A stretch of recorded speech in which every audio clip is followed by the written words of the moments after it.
Engineering చదువుకునే పిల్లలు గంజాయి సరఫరా చేసి దొరికిర్రు అధ్యక్ష. డాక్టర్లు చదువుకునే పిల్లలు గంజాయి సేవిస్తూ గంజాయి కొనుగోలు చేస్తూ ఇలా దొరికింది అధ్యక్ష. చిన్న చిన్న పాఠశాల పిల్లలు 6వ తరగతి 7వ తరగతి చదివే పిల్లలు, ఆడపిల్లలు, మగపిల్లలు డ్రగ్స్కు బానిసలై ఇవాళ తెలంగాణ సమాజం అంతా వ్యసనాలకు బానిసలై గంజాయి డ్రగ్స్కు లోనవుతుంటే ఆ యువతను బయటికి తేవాలి, పని కల్పించాలి, వాళ్ళకి శిక్షణను ఇవ్వాలి, వృత్తి నైపుణ్యం పెంచాలి, ప్రపంచంతో పోటీ పడాలని ఇవాళ మా ప్రభుత్వం చేస్తుంటే అభినందించాల్సింది పోయి, సహకరించాల్సింది పోయి కాళ్ళల్లో కట్టబెట్టి కింద పడేసి ఈ చర్చనే జరగొద్దని, ఈ చర్చను తప్పుదో పట్టించాలని నిన్నగాక మొన్న మీ అందరి సమక్షంలో రైతు రుణమాఫీ 2వ విడత దాదాపుగా 1,50,000 వరకు ఉన్న రైతులకు 6,198,00,000 విడుదల మా ఆర్థిక మంత్రి గారు ఉప ముఖ్యమంత్రి గారు చేస్తే ఆ చర్చ ఎక్కడ జరగొద్దు, రైతులకు చేరొద్దని ఒక దుర్మార్గమైన ఆలోచన రాజకీయ పాచికతోని సభను స్తంభింపజేసి ఆడబిడ్డలను అడ్డం పెట్టుకొని అక్కల్ని అడ్డం పెట్టుకొని రాజకీయం చేస్తారు అధ్యక్ష. ఇదా అధ్యక్ష? ఇదా అధ్యక్ష? నేను మాట్లాడాలంటే చాలా మాట్లాడగలను అధ్యక్ష. ఆ అక్కలకు నేను చెప్పగలను, ఆ అక్కల్ని నేను సొంత అక్కల్లాగానే భావించిన. ఒక అక్క నన్ను నడి బజార్లో వదిలేసిన నేనేమనలే, ఇంకొక అక్క ఎలక్షన్కి పోతే నా మీద 2 క్రిమినల్ కేసులైన ఈ రోజుకున్న కోర్టుల చుట్టూ తిరుగుతున్న అధ్యక్ష. మీరు మాత్రం అక్కడికి వెళ్ళి మహిళా కమిషన్ చైర్పర్సన్ తెచ్చుకున్నారు, ఎమ్మెల్యే టికెట్ తెచ్చుకున్నారు, ఎమ్మెల్యేలు అయినారు. నేనేమన్నానా అధ్యక్ష?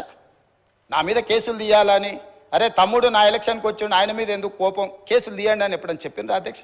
అయినా నేను అక్కల్ని ఏం అడగలేదు కదా అధ్యక్ష, ఏమనలే కదా. అక్కలుగానే భావించిన, సొంత అక్కలే అని నేను భావిస్తున్నా అని చెప్పిన అధ్యక్ష. నా కుటుంబ సభ్యురాలు సీతక్క అని చెప్పిన. ఎంత అవమానకరంగా మాట్లాడిండ్రు అధ్యక్ష సీతక్క పట్ల. ఇవాళ సోషల్ మీడియాలో ఒక వీడియో పెట్టిర్రు అధ్యక్ష. నేను అది చూపిస్తే సభ గౌరవం తగ్గుతుంది కాబట్టి చూపించట్లేదు.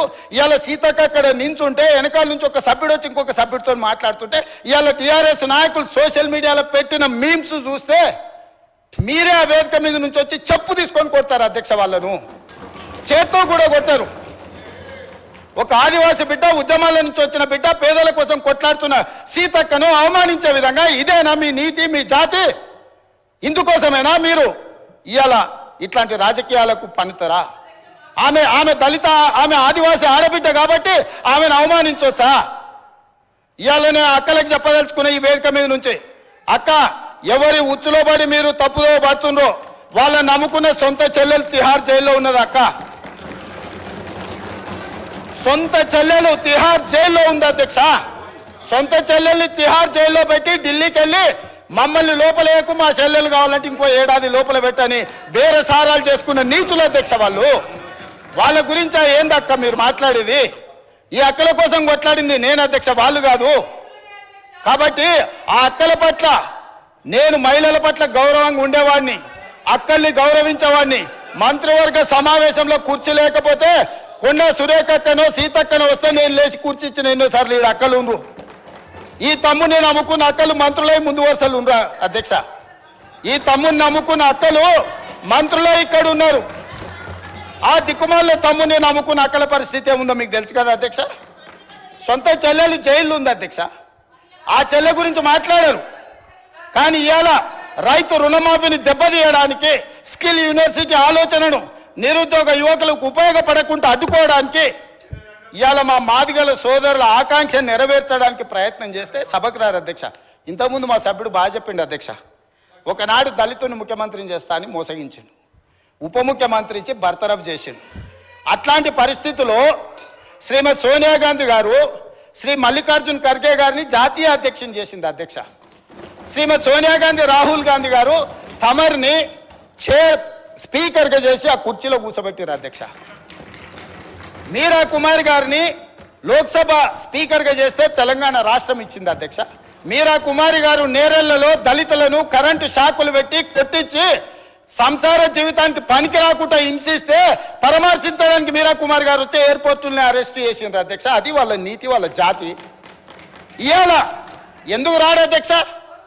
మిమ్మల్ని సోనియా గాంధీ గారు, మల్లికార్జున్ ఖర్గే గారు, రాహుల్ గాంధీ గారు స్పీకర్ చేసి అధ్యక్ష స్థానంలో కూర్చోబెడితే మీరు అక్కడ కూర్చుంటే అక్కడ కింద కూర్చోవలసి వస్తుందని మీ ముందల కింద కూర్చోకూడదు అని ఇవాళ సభకు వస్తలేడు అధ్యక్ష.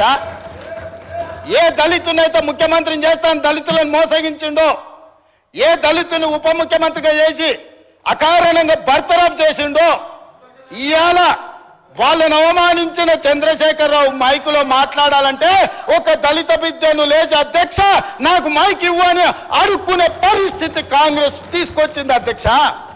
అది కాంగ్రెస్ గురించి మాట్లాడే అర్హత మీకెక్కడుందని నేను అడుగుతున్నా. కాంగ్రెస్ గురించి మాట్లాడే నీతి జాతి సింగిల్ విండో డైరెక్టర్ పోస్టు చంద్రశేఖరరావుకి ఎవరిచ్చారు అధ్యక్ష? కాంగ్రెస్ పార్టీ ఇచ్చింది. కాంగ్రెస్ సింగిల్ విండో డైరెక్టర్ ఇస్తే ఓడిపోయింది అధ్యక్ష. ఓడిపోయినా కూడా సింగిల్ విండో చైర్మన్ చేసిన మదన్ మోహన్ గారు. కాంగ్రెస్ రాజకీయ జీవితం పెట్టిందే వాళ్ళ కాంగ్రెస్. హరీష్ రావు గారు ఏముండే అధ్యక్ష? వార్డు మెంబర్ ఉండేనా? మీరున్నారు కదా ఆ రోజు ఎమ్మెల్యేగా. ఎమ్మెల్యే వార్డు మెంబర్ లేని హరీష్ రావును రాష్ట్ర మంత్రిగా చేసింది రాజశేఖర రెడ్డి కాంగ్రెస్ పార్టీ కాదా అధ్యక్ష? ఇంతకంటే హీనమైన చరిత్ర ఎవరికైనా ఉంటుందా అధ్యక్ష? ఇన్ని విషయాలు ఉన్నా మేము ఇక్కడ ప్రస్తావించదలుచుకోలేదు అధ్యక్ష. అవన్నీ ఎందుకనంటే గొప్ప లక్ష్యంతో స్కిల్ యూనివర్సిటీ తీసుకొచ్చినాం. గొప్ప లక్ష్యంతో మాదిగ ఉపకళాలు వర్గీకరణ కోసం మేము ముందుకు వచ్చినాం. గొప్ప లక్ష్యంతో రైతు రుణమాఫీ చేసి రైతులను ఆదుకొని రుణ విముక్తులను చేసి తలెత్తుకొని ఆత్మగౌరవంతో రైతులు తిరిగే విధంగా ఇవాళ ముందుకు తీసుకెళ్లాలి రైతులను మేము వస్తే, వచ్చిన కాడి నుంచి మైక్ ఇస్తేనేమో శాపనార్థాలు, మైక్ ఇవ్వకపోతేనేమో పోడియంలా మొత్తం సమయం తీయండి అధ్యక్ష. ఎన్ని గంటలు మాట్లాడినో మీరు చూడండి అధ్యక్ష.